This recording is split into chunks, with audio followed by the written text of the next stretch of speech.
menyelesaikan perkara sebagai media ya. Jadi mediator bukan sebagai pemutus ya, dia bukan hakim atau arbiter ya, beda.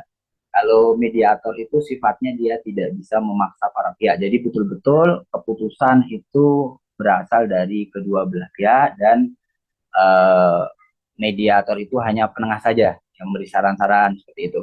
Mediator itu sendiri dibagi menjadi dua, yaitu mediator hakim dan mediator non hakim ya. Kalau mediator hakim itu betul-betul terikat tempat dia. Dia tidak bisa keluar dari pengadilan. Nah, ini berbeda dengan mediator non hakim yang bisa fleksibel. Mau liburan ke pantai sambil liburan juga boleh gitu ya. Atau sambil jalan-jalan ke puncak gitu ya sama para pihak itu juga boleh. Saya tergantung kesepakatan ya. Enak kalau mediator non hakim itu. Tapi tetap terikat kepada kode etik. Kemudian para pihak yang dimaksud di situ adalah subjek hukum, kedua kedua pihak itu subjek hukumnya yang bersengketa di pengadilan agama. Kemudian dokumen-dokumen elektronik itu berkaitan tentang administrasi mediasi elektronik ya, yang diterima, disimpan dan dikelola di sistem peradilan digital, di sistem peradilan secara digital.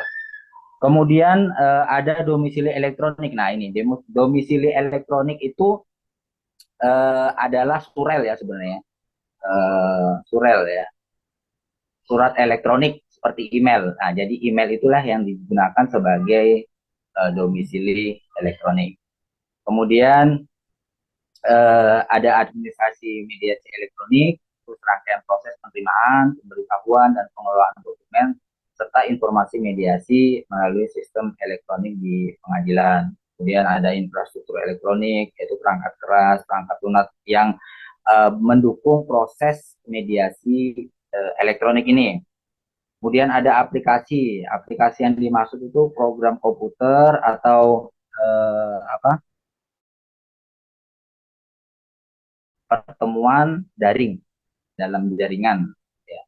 Kemudian ada ruang virtual, itu aplikasi atau platform yang digunakan untuk pertemuan secara daring. Kemudian ada tanda tangan elektronik. Tanda tangan elektronik ini adalah alat verifikasi dan autentifikasi ya dari dokumen yang sudah kita sepakati. Kemudian keadaan tertentu, yang dimaksud keadaan tertentu dalam bab satu ini adalah seperti bencana alam, ya, kemudian wabah penyakit atau keadaan darurat lainnya. Ini sih dari bab satu yang menyangkut tentang ketentuan umum. Adapun yang lebih spesifik tentang mediasi itu ada di bab umum ketentuan umum di Perma nomor 1 tahun 2016. Kemudian bab 2 itu prinsip pelaksanaan mediasi elektronik.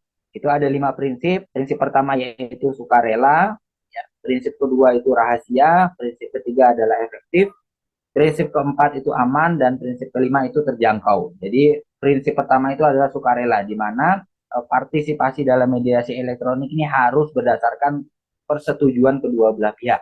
Gitu ya. Jadi tidak bisa kalau satu pihak ingin mediasi elektronik, salah satu pihaknya tidak ingin mediasi elektronik, itu tidak bisa. Jadi kedua-duanya harus sepakat.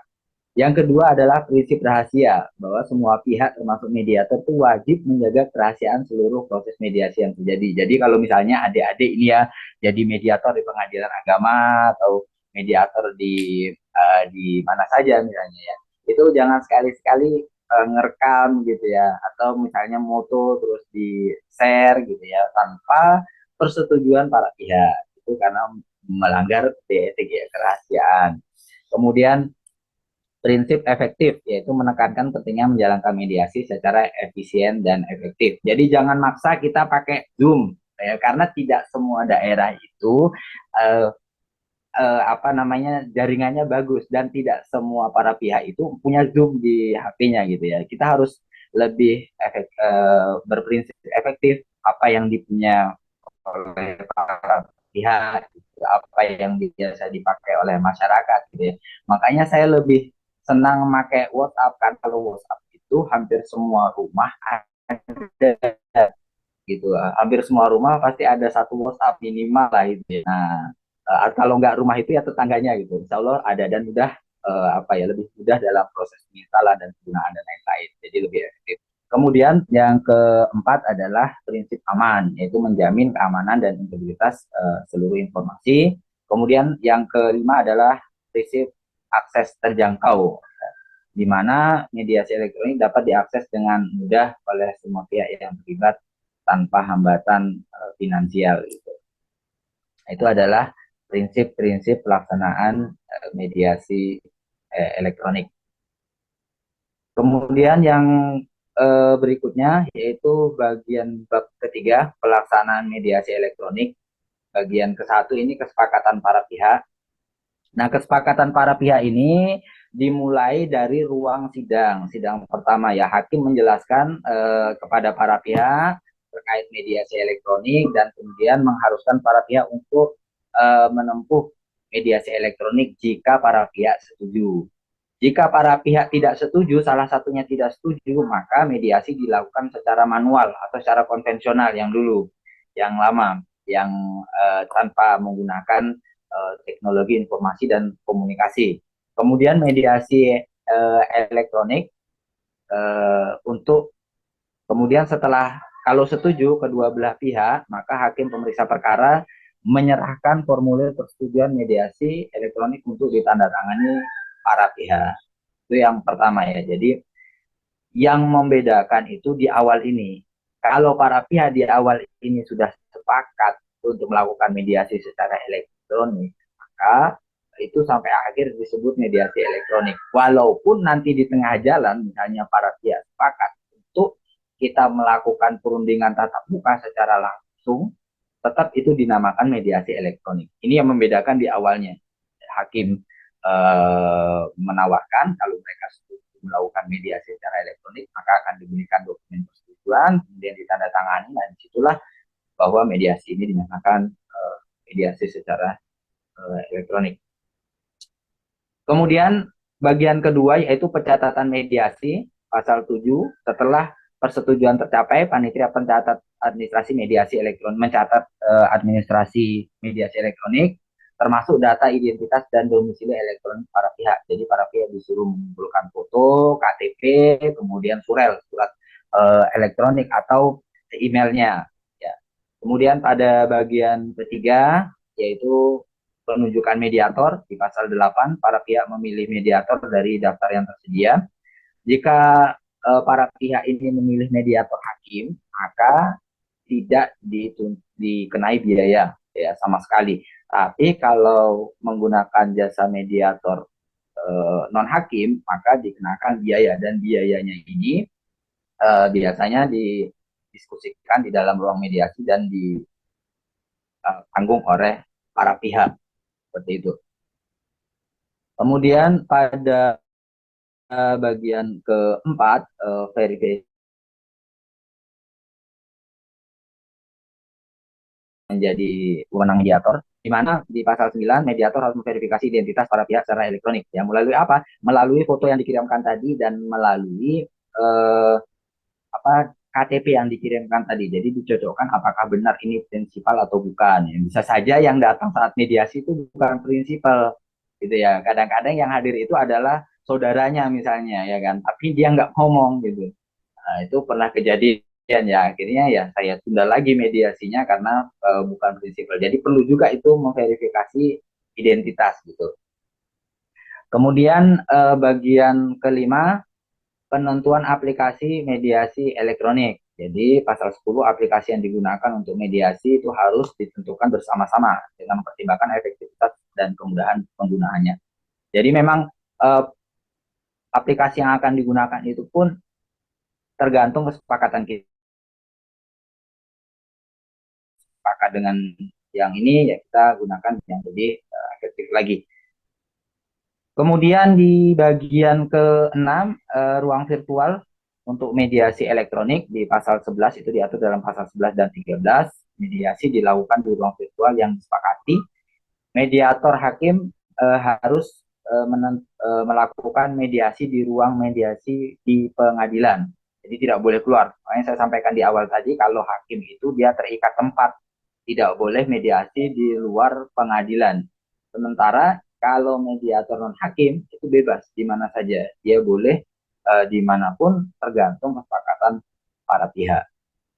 Kemudian pada bab 3 masih bagian ketujuh yaitu penyampaian resume perkara di mana para pihak ini menyampaikan resume perkara secara elektronik kepada mediator. Jadi sebelum kita melakukan mediasi lebih jauh, para pihak menyampaikan resume perkara, kemudian di dalamnya ada runtutan perkara, kemudian ada keinginan para pihak, solusi yang ditawarkan seperti apa, nanti baru masuk kepada tahapan selanjutnya dalam proses mediasi ya. Kemudian pada bagian ke-8 ini adalah pertemuan mediasi. Pasal 15 sampai pasal 20 itu mengatur mediator menetapkan etika, biasanya jadwal, kemudian menceritakan proses sebagaimana kita menceritakan atau kita bermediasi secara manual. Itu diceritakan pada saat pertemuan mediasi secara elektronik juga sama. Saling memperkenalkan diri, menceritakan apa itu mediasi, bagaimana sifat mediator, dan jadwalnya, kemudian ketentuan-ketentuan dalam proses mediasi seperti apa itu kita jelaskan pada tahap ini. Kemudian bagian ke-9 perubahan sifat pertemuan dan kehadiran ahli ini dibahas pada pasal 21 sampai pasal 22 di mana para pihak itu dapat beralih ke mediasi tatap muka jika disepakati.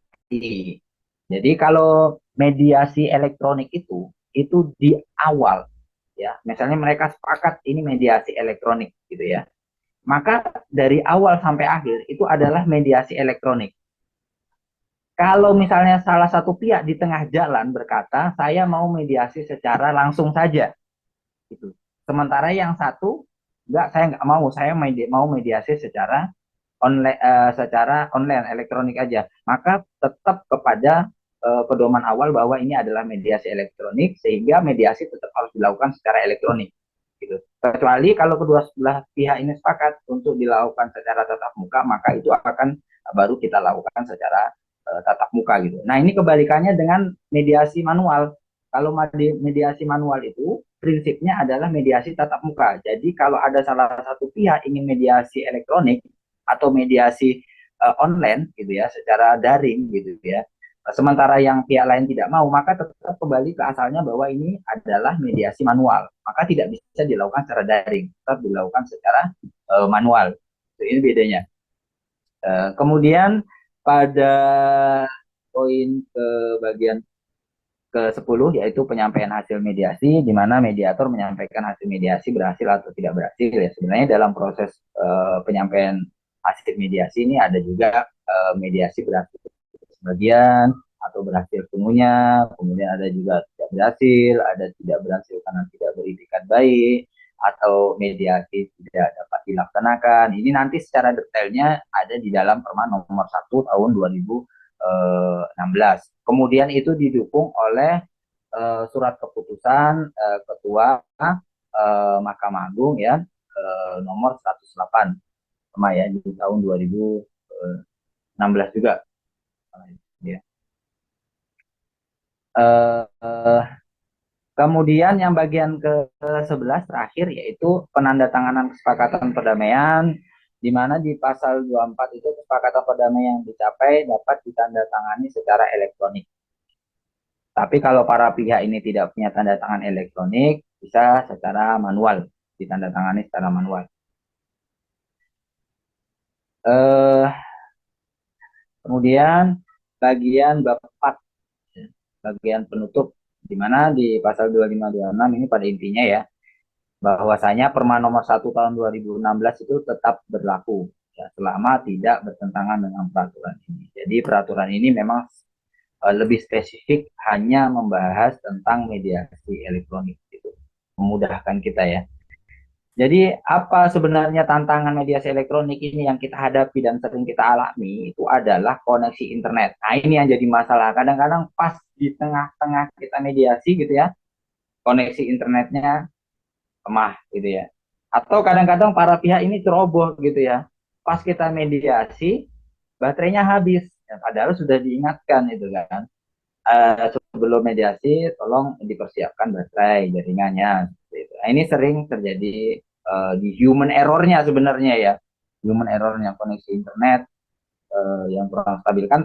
Kalau koneksi internet itu bisa kita cari tempat yang stabil, misalnya kita ke kampung sebelah atau bagaimana, itu bisa dilakukan seperti itu.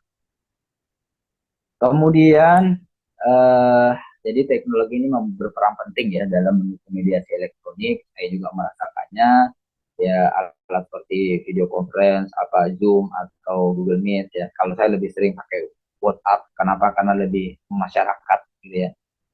Ini sangat efektif dan efisien, dan saya memang merasakan ya bahwasanya mediasi elektronik ini telah berhasil meningkatkan efisiensi waktu, efektivitas dan efisiensi waktu ya. Ini sangat-sangat terasa sekali. Kemudian kesimpulan dari materi saya ini bahwasanya mediasi elektronik itu memang sangat penting ya, dan dia adalah alat yang sangat bagus untuk meningkatkan efektivitas dan efisiensi proses peradilan di pengadilan ya. Dengan memanfaatkan teknologi, pengadilan dapat mengurangi waktu dan biaya serta meningkatkan aksesibilitas bagi semua pihak yang terlibat dalam sengketa.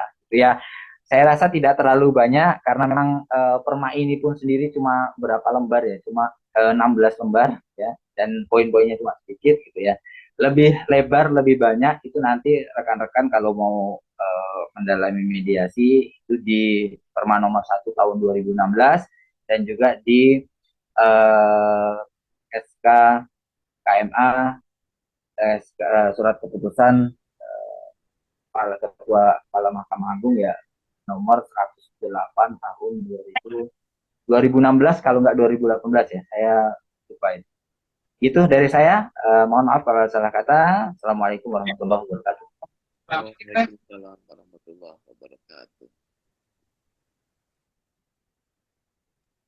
Waalaikumsalam warahmatullahi wabarakatuh. Baik, terima kasih kepada yang terhormat Dr. Muhammad Hasan, Sebiar SHIMH CM. Untuk kawan-kawan, apakah ada yang ingin bertanya atau kita akan membuka di sini seksi diskusi? Ketika kawan-kawan ada yang ingin bertanya maupun ingin menambah wawasan terkait pengetahuan, bisa didiskusikan atau ditanyakan pada halako untuk saat ini. Baik kawan-kawan, apakah ada yang ingin ditanyakan terkait mediasi secara elektronik di pengadilan? Silahkan.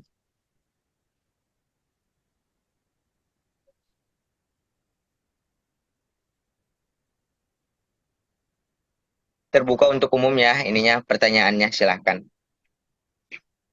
Ya, sambil nunggu pertanyaan saya tambahkan tadi ya, di SK saya ralat tadi SK Ketua Mahkamah Agung nomor 108 tahun 2016 ya.